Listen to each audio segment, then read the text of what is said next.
আমরা দেখেছি সাম্প্রতিক সময়ে আমাদের দেশের থেকে যাদের পলায়ন হয়েছে, যারা আমাদের দেশ থেকে লেজ গুটিয়ে পালিয়েছে, তারাও নিজের প্রথম কথা ফেরাউন যেমন অহংকারী ভাব প্রদর্শন করেছে, তারাও নিজেদেরকে অহংকারী সর্বোচ্চ সীমানায় নিয়ে গিয়েছিল। গর্ব করে বলতো আমরা শেখের বেটি, আমরা পালাই না। তাদের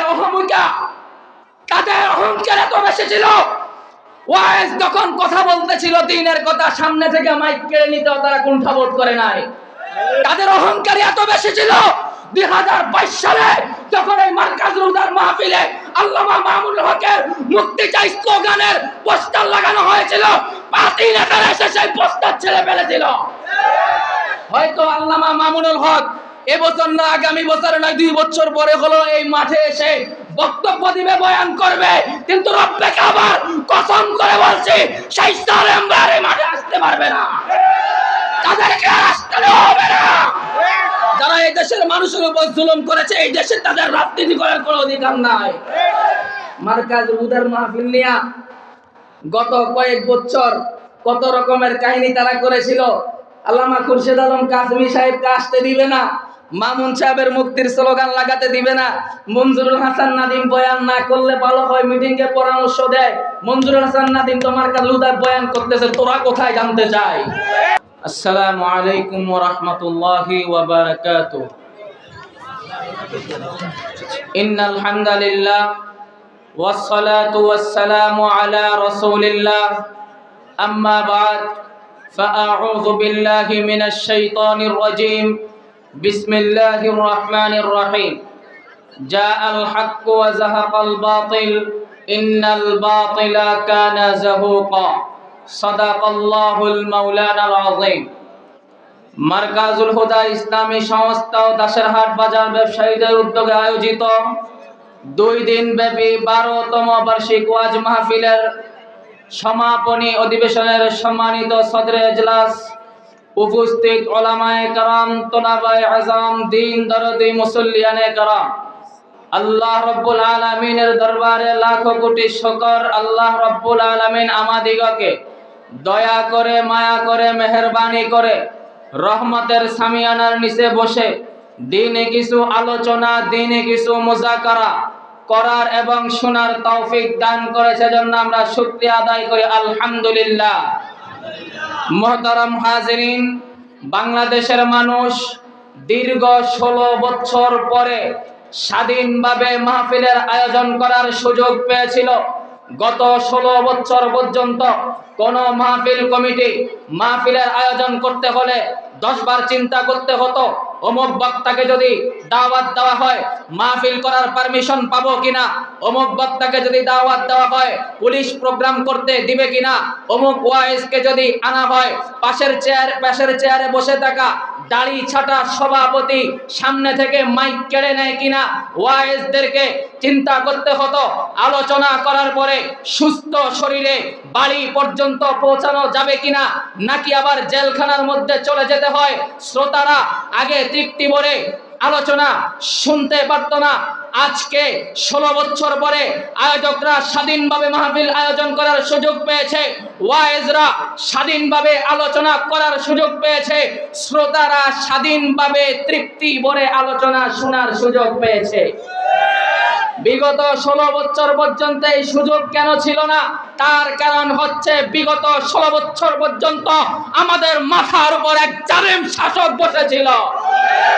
দীর্ঘ 16 বছর পর্যন্ত যে জালেম শাসক আমাদের মাথার উপর বসেছিল, তারা নিজেদের ক্ষমতাকে টিকিয়ে রাখার জন্য এদেশের প্রত্যেক শ্রেণীর মানুষের উপর জুলুম করে গিয়েছে।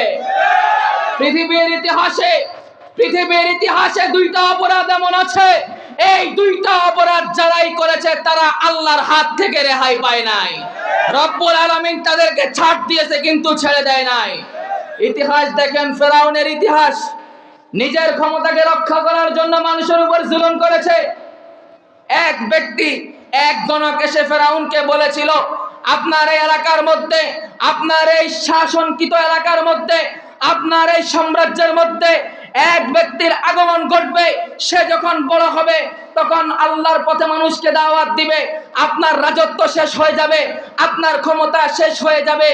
এই সংবাদ, এই কথা যখন ফেরাউনকে এই গণক বলেছিল, তখন ওই ফেরাউন সাথে সাথে রাষ্ট্রীয়ভাবে ফরমান জারি করে দিয়েছিল, রাষ্ট্রীয়ভাবে আদেশ জারি করে দিয়েছিল, আজ থেকে নিয়ে আমার সাম্রাজ্যের মধ্যে, আজ থেকে নিয়ে আমার এলাকার মধ্যে যদি কোনো সন্তান জন্মগ্রহণ করে সাথে সাথে তাকে হত্যা করতে হবে। এই ফরমান জারি করার পরে তৎকালীন সময়ে যত সন্তান জন্মগ্রহণ করেছে, কোরআনুল কারীমের মধ্যে এসেছে ইউযাব্বিহুনা আবনাআকুম, ফেরাউনের সৈন্য সামন্তরা ফেরাউনের ক্ষমতাকে টিকিয়ে রাখার জন্য যেই বাচ্চাই জন্মগ্রহণ করত সাথে সাথে তাকে হত্যা করত। ইতিহাসের কিতাবের মধ্যে এসেছে, ইতিহাসের কিতাবের মধ্যে এসেছে গর্ভবতী মায়ের পেট ছিঁড়ে পেটের ভিতর থেকে সন্তানকে বাহির করে পর্যন্ত হত্যা করেছে। এত জুলুম করেছে, এত নির্যাতন করেছে শুধুমাত্র মুসা আলাইহিস সালাতু ওয়াস সালামের আগমনকে ঠেকানোর জন্য। কিন্তু মুসা আলাইহিস সালাতু ওয়াস সালামের আগমনকে ঠেকাতে পারে নাই। মুসা আলাইহিস সালাম দুনিয়াতে চলে এসেছিল, দুনিয়াতে আসার পরে ফেরাউনের ঘরেই লালিত পালিত হয়েছে। এক সময় মুসা আলাইহিস সালাতু ওয়াস সালাম দাওয়াত দিয়েছেন, লা ইলাহা ইল্লাল্লাহ মুসা কালিমুল্লাহ, লা ইলাহা ইল্লাল্লাহ মুসা কালিমুল্লাহ, লা ইলাহা ইল্লাল্লাহ মুসা কালিমুল্লাহ। এই দাওয়াত যখন একজন দুইজন করে করে ফেরাউন পর্যন্ত পৌঁছেছিল, ফেরাউন দাওয়াত গ্রহণ করার পরিবর্তে সে বলেছিল, আমি আবার কোন প্রভুর উপর ঈমান আনবো, আমি আবার কোন খোদার উপর ঈমান আনবো, আনা রব্বুকুমুল আলা, আমি তো সবচাইতে বড় প্রভু, আমার থেকে বড় প্রভু আর কে আছে। এই অহংকারী ভাব প্রদর্শন করেছে। একদিকে নিজের ক্ষমতাকে টিকিয়ে রাখার জন্য হাজার হাজার বাচ্চাকে হত্যা করে মানুষের উপর জুলুম করেছে, অন্যদিকে অহংকার প্রদর্শন করে নিজেকে আনা রব্বুকুমুল আলা দাবি করেছে। এই দুই অপরাধের পরিণাম তাকে নীল নদের মধ্যে ডুবে মরতে হয়েছে। আমরা দেখেছি সাম্প্রতিক সময়ে আমাদের দেশের থেকে যাদের পলায়ন হয়েছে, যারা আমাদের দেশ থেকে লেজ গুটিয়ে পালিয়েছে, তারাও নিজের প্রথম কথা ফেরাউন যেমন অহংকারী ভাব প্রদর্শন করেছে, তারাও নিজেদেরকে অহংকারী সর্বোচ্চ সীমানায় নিয়ে গিয়েছিল। গর্ব করে বলতো, আমরা শেখের বেটি, আমরা পালাই না। তাদের অহংকার এত বেশি ছিল, ওয়াইজ যখন কথা বলতেছিল দ্বীনের কথা, সামনে থেকে মাইক কেড়ে নিতে তারা কুণ্ঠাবোধ করে নাই। তাদের অহংকার এত বেশি ছিল, 2022 সালে যখন এই মার্কাজুল হুদার মাহফিলে আল্লামা মামুনুল হকের মুক্তি চাই স্লোগানের পোস্টার লাগানো হয়েছিল, পার্টি নেতারা এসে সেই পোস্টার ছেড়ে ফেলেছিল। হয়তো আল্লামা মামুনুল হক এবছর না আগামী বছর নয়, 2 বছর পরে হলো এই মাঠে এসে বক্তব্য দিবে, বয়ান করবে, কিন্তু রব্বে কাবার কসম করে বলছি, সেই সালেমবার এই মাঠে আসতে পারবে না, তাদেরকে আসতে হবে না। যারা এই দেশের মানুষের উপর জুলুম করেছে, এই দেশে তাদের রাজনীতি করার কোনো অধিকার নাই। মার্কাজুল হুদার মাহফিল নিয়া গত কয়েক বছর কত রকমের কাহিনী তারা করেছিল। আল্লামা খুরশেদ আলম কাসেমি সাহেবকে আসতে দিবে না, মামুন সাহেবের মুক্তির স্লোগান লাগাতে দিবে না, মঞ্জুরুল হাসান নাদিম বয়ান না করলে ভালো হয় মিটিং এ পরামর্শ দেয়। মঞ্জুরুল হাসান নাদিম তো মার্কাজুল হুদার বয়ান করতেছে, তোরা কোথায় জানতে চাই? তোদেরকে তো এখন সারা বাংলাদেশের কোথাও পার্টি চালান দিয়ে পাওয়া যায় না। আগামী দিনে আসবি, আমাদের চেহারা চিহ্নিত আছে, কারা কারা ওলামায়ে কেরামের বিরোধিতা করেছে, কারা কারা মাহফিলের বিরোধিতা করেছে, প্রত্যেকটার নাম লেখে লেখে জায়গায় টানায়া দেওয়া হবে। দেখবেন এলাকাতে সাথে সাথে সাইজ করবে। সবার প্রতি আমাদের কোনো বিদ্বেষ নাই, দল সে করতেই পারে একটা, কিন্তু দলের উপরে যাদেরকে, ধর্মের উপরে যারা দলকে প্রাধান্য দেয়, ইসলামের উপরে যারা দলকে প্রাধান্য দেয়, তাদের কোনো ছাড় নাই। এজন্য তারা পলায়ন করার পরে আমরা বলেছি কোনোভাবে আইন হাতে তুলে নেওয়া যাবে না। তারা ক্ষমতা ছেড়ে দিয়েছে, আক্রমণ তাদেরকে করা যাবে না। কিন্তু এ কথা মনে রাখতে হবে, এই দেশের মধ্যে যারা ইসলামের বিরুদ্ধে কাজ করেছে, যারা ওয়াজ মাহফিল নিয়ে বিভিন্ন ধরনের অপপ্রচার করেছে, তাদেরকে এ দেশের মানুষ কিন্তু এমনি ছেড়েও দিবে না। গত বছর এই মেহমানখানার মধ্যে আমার সামনে বৈশা আপনাকে এলাকার এক নেতা বলে, মাহফিল চলবে, তবে মাহফিলে যদি রাজনীতির আলাপ করে তাহলে এই মাহফিল সামনে চলতে দেওয়া হবে না। আমার সামনে এক থ্রেড দিছিলাম, চেয়ারম্যান সাহেব ছিল, উনি আমারে থামাইছিল, নইলে ওরে থাপড়াইয়া ওখানে সোজা করে দিতাম। আরে মাহফিলের রাজনীতির কথা বলবেন না? রাজনীতি ইসলামের অংশ কি অংশ না? সবাই বলেন সিয়াসত ইসলামের অংশ কি অংশ না? রাজনীতি, আপনারা দেশের টাকা বিদেশে পাচার করবেন, দেশের পুরা রিজার্ভকে খালি করে ফেলবেন, এরপরে আমরা কোনো কথা বলতে পারবো না। আপনারা মানুষের উপর জুলুম করবেন, আমরা কোনো কথা বলতে পারবো না। আপনারা সন্ত্রাসী করবেন, আমরা কোনো কথা বলতে পারবো না। আপনারা ডাকাতি করবেন, আমরা কোনো কথা বলতে পারবো না। আমরা আগেও বলেছি, এখনো যদি কেউ তাদের মতো সন্ত্রাসী আর চাঁদাবাজির পথে হাঁটে, তাদেরকেও আমরা ছাড় দিব না। আমাদের কাছে কেউ আপন আর কেউ পর নাই। যারাই অপরাধ করবে, অপরাধীদের বিরুদ্ধে আমাদের অবস্থান। যারাই মানুষের উপর জুলুম করবে, তাদের বিরুদ্ধে আমাদের অবস্থান। যারা ইসলাম বিরোধী কোনো বক্তব্য দিবে, তাদের বিরুদ্ধে আমাদের অবস্থান। তাদের সাথে কোনো আপোষ হবে না। শেষ কথা, তারা চলে গেছে, পালাইছে তো পালাইছে। পৃথিবীর ইতিহাসে বহুত উত্থান পতনের ইতিহাস আছে, বহুত পালানোর ইতিহাস আছে, কিন্তু সরকার পতনের পরে রাষ্ট্রের সর্বোচ্চ ব্যক্তি থেকে নিয়ে একবারে সাধারণ লেভেলের, ওয়ার্ড লেভেলের কর্মী পর্যন্ত একসাথে পালাইতে হয়েছে। বাংলাদেশের ইতিহাস তো দূরের কথা, সারা পৃথিবীর ইতিহাসও নাই। এখন তারা পালানোর পরে এক এক সময়ে এক এক সিস্টেমে পুনর্বাসিত হওয়ার চেষ্টা করতেছে। কখনো কল রেকর্ড ভাইরাল হয়, ট্রাম্পের ছবি সামনে নিয়ে বাইর হইবা, যদি কেউ আক্রমণ করে ওটা আবার ছবি তুলে দিবা, আমার লগে লিঙ্ক আছে পাঠাইয়া দিব। আরে ট্রাম্প তো দূরের কথা, পৃথিবীর কোন শক্তি তাদেরকে বাংলাদেশে পুনর্বাসন করতে পারবে না।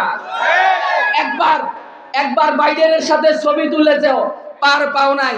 ট্রাম্পের সাথে লেয়াজু করিও, কোনো পার পাবে না।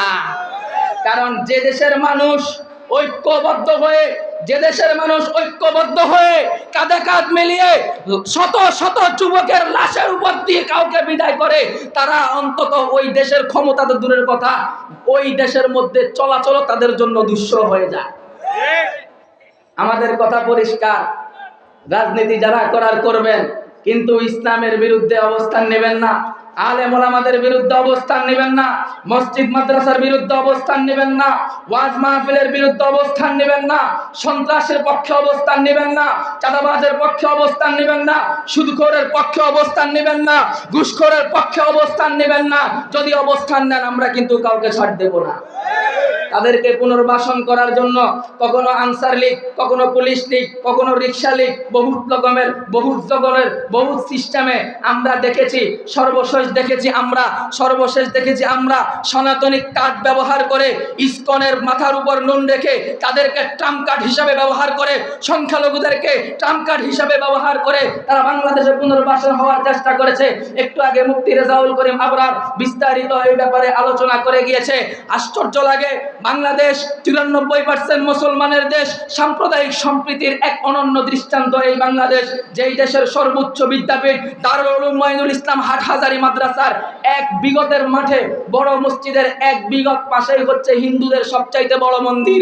বাংলাদেশ স্বাধীনতা পরবর্তী 53 বছরের ইতিহাসে কোনো একটা হাটহাজারী মাদ্রাসার ছাত্র একটা ইটের কঙ্কর মন্দিরের মধ্যে মারছে, এর কোনো নজির কেউ দেখাতে পারবে না। বাংলাদেশের মানুষ যদি হিন্দুদেরকে ধ্বংস করতে চাইতো, রাস্তায় নেমে মারতে হইতো না। বাংলাদেশের মানুষ যদি হিন্দুদেরকে এই দেশ থেকে মাইনাস করতে চাইতো, শুধু হাটহাজারী মাদ্রাসার 10,000 ছাত্র দক্ষিণ দিক করে প্রস্রাব করলে হিন্দুদের মন্দির বাইসা যাইতো। আজ পর্যন্ত একটা ইটের কঙ্করও কেউ মারে নাই।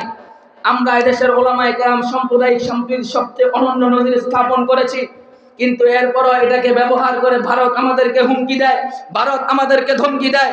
আর ভারতের দালাল ইসকন বাংলাদেশের গুরুত্বপূর্ণ স্থাপনা আদালতের মধ্যে আক্রমণ করেছে। এই ইসকন আমাদের বাংলাদেশের সেনাবাহিনীর উপর আক্রমণ করেছে।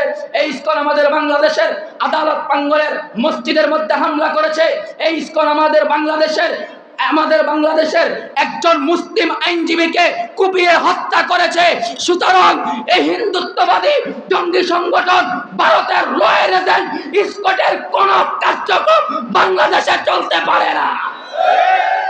আমাদের বাংলাদেশ সরকারের কাছে পরিষ্কার দাবি থাকবে, অনতি বিলম্বে ইসকনের সকল কার্যক্রম বাংলাদেশে নিষিদ্ধ ঘোষণা করতে হবে। আমাদের এই দেশে আপনাদের এলাকার মধ্যে তো হিন্দু বাড়ি আছে, কোন হিন্দু বাড়িতে আজ পর্যন্ত আক্রমণ হয়েছে এমন কোন নজির আপনাদের সামনে আছে? একটু আগে আপনার ভাই বলে গিয়েছিলেন নাসিরনগরে হামলা করেছে ওই তারা, নাসিরনগরে হামলা তারা করেছে, ছাতকে হামলা তারা করেছে, সাম্প্রদায়িক দাঙ্গা বাজায় ভারতের সিম্পিতি অর্জন করার জন্য।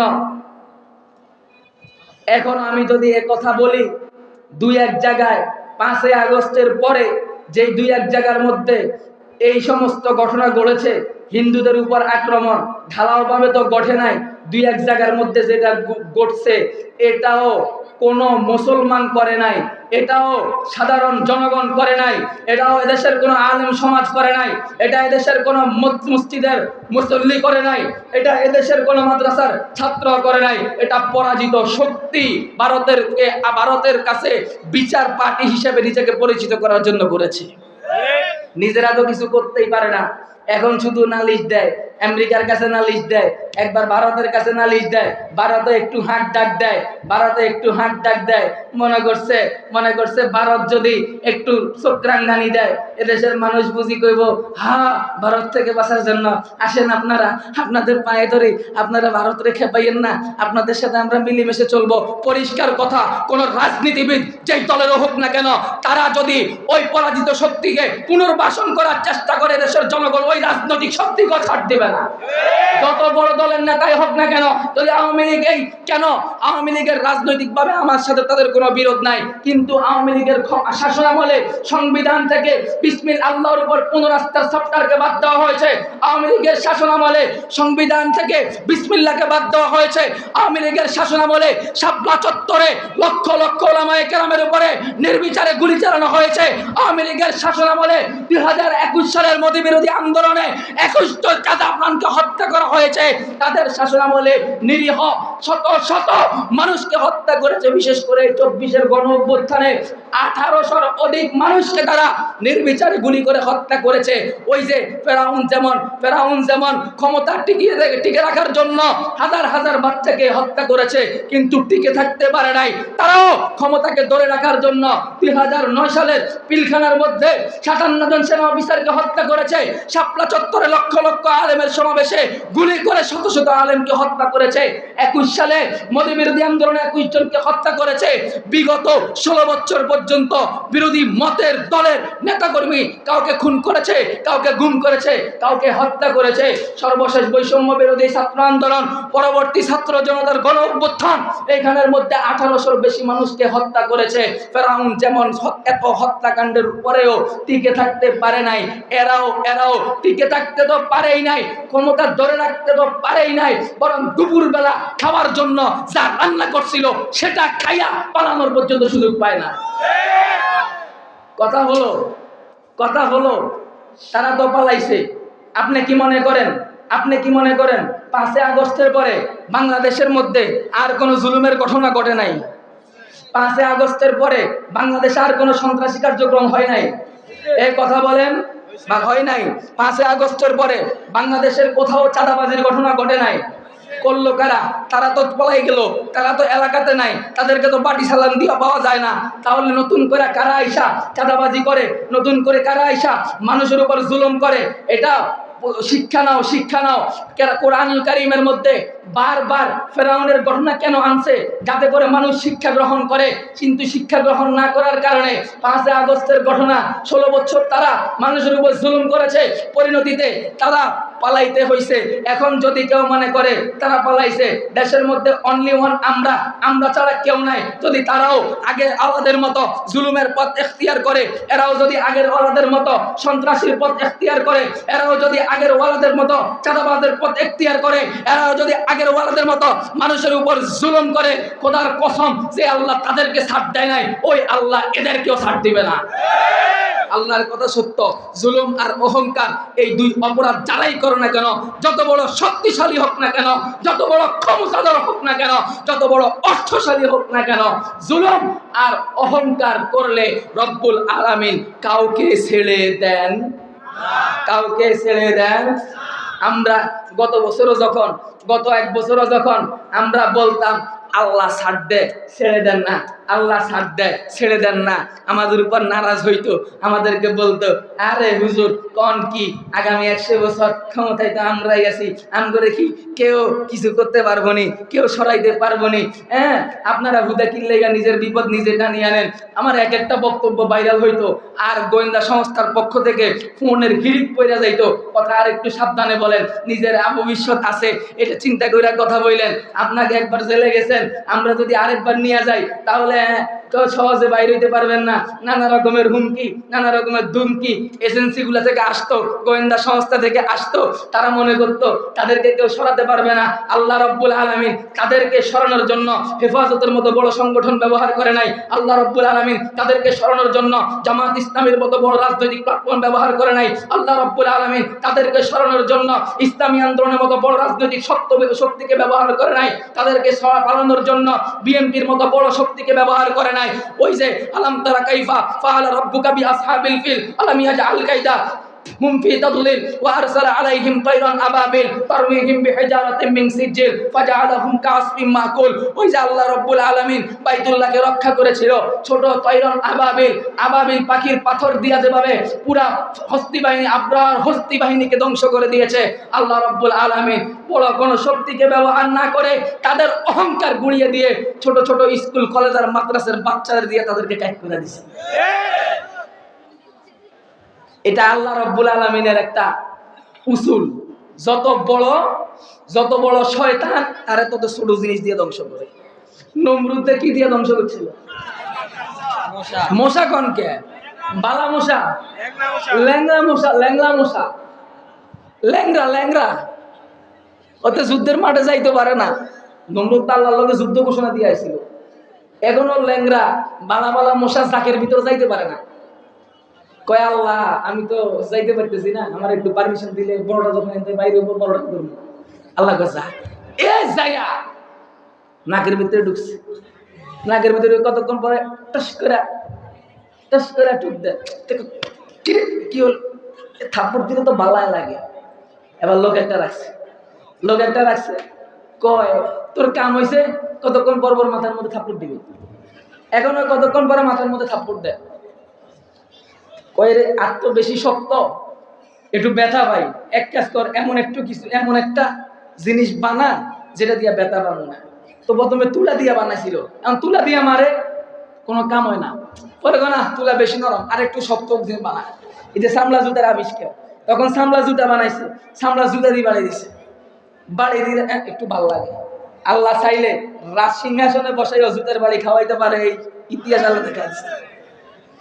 এখন তারা রাখছে, কতক্ষণ পরে জুতা দিয়ে বাড়ি দেয়, একটু ভালো লাগে, আবার হক করে উঠে আবার বাড়ি দেয়। মহা মুসিবত। এতে তো বিরক্ত হয়ে গেছে, কয়দিন এরকম থাপড়ান যায়। ওই আসিল তখন তো, এখন তো স্টিলের দরজা, তখন তো আর স্টিলের দরজা ছিল না, ছিল কাঠের দরজা। এমনি দরজার থেকে ডাসা একটা লইয়া দিছে, মাথা বাড়া বাড়ি ঠুলি দুই বাইরে গেছে, মশা বাইরে কয় আসসালামু আলাইকুম যাই। আল্লাহ যার অপরাধ যত বেশি তার তত ছোট জিনিস দিয়া ধরে। নমরুদের অপরাধ কি কম ছিল? ইব্রাহিম আলাইহিস সালামের আগুনের মধ্যে পালাইছে, আল্লাহর লগে যুদ্ধ ঘোষণা করছে। ফেরাউনের ইচ্ছা করলে তো আল্লাহ মুসা আলাইহিস সালামের হাতের মধ্যে যে বিশাল জাদুই লাঠি ছিল, এই লাঠি দিয়াও তো শায়েস্তা করতে পারতো। লাঠি দিয়া শায়েস্তা করছে? করে নাই। করছে কি দিয়া? ওই পানি। রাস্তা হয়ে গেছে, কি সুন্দর গেছে, মনে করছে ওরে বাবা রে এটা তো পদ্মা সেতু হয় না জায়গা, সমুদ্রের মাঝখানে এবার পদ্মা সেতু মনে করছিল। যাইতে লইছে ওমা দুই সাইড থেকে পানি আই, পানিতে তারে আমগে তারাও আমগরে কইতে হুজুর সাবধান হইয়া যান, আমগরে ফলাইবো কে? আল্লাহ বড় কে ওরা না লাগাইয়া কি লাগাইছে? স্কুল কলেজের মাদ্রাসার ছোট পোলাপাইন। এখানে আবার কেউ মাদ্রাসাওয়ালা করে মাইনাস করতে চায়, অথচ বাংলাদেশের যারা ঢাকা শহরে ছিল তারা দেখছে গুরুত্বপূর্ণ যতগুলা স্পট আছে এই সব স্পটের মধ্যে গুরুত্বপূর্ণ ভূমিকা পালন করছে এদেশের মাদ্রাসার ছাত্ররা। আমি একটা কথা বিভিন্ন জায়গায় বলেছি, বিভিন্ন জায়গায় বলেছি, আজকেও বলতেছি, এই ফ্যাসিবাদ আওয়ামী লীগের শাসনামল এত দীর্ঘায়িত হতো না যদি 2013 সালে আল্লামা আহমদ শফীর ডাকে সবাই একসাথে সাড়া দিতাম।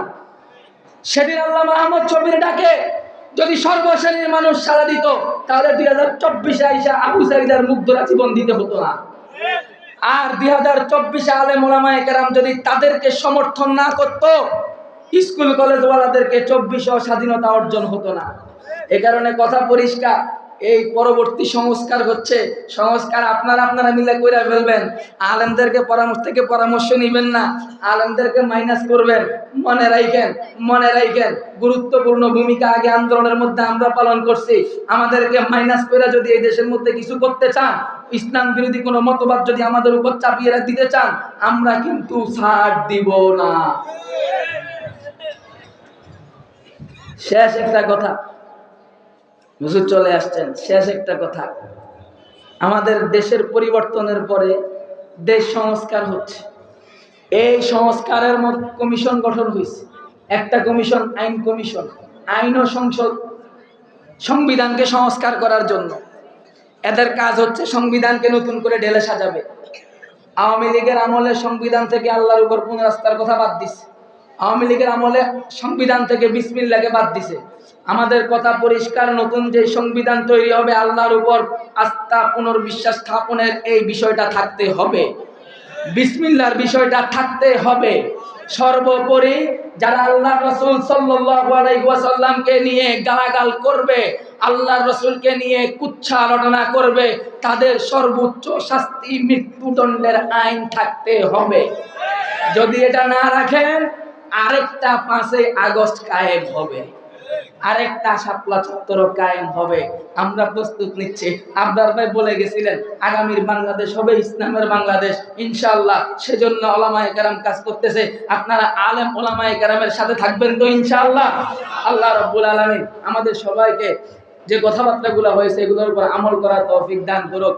আমরা সবাই একেবারে মাহফিলের শেষ পর্যন্ত সমস্ত কথাগুলো আমলের নিয়তে শোনার আল্লাহ রাব্বুল আলামিন যাতে আমাদের তৌফিক দান করে, আমরা তাকে শুনতে পারি। ওয়া আখিরু দাওয়ানা আলহামদুলিল্লাহি রাব্বিল আলামিন।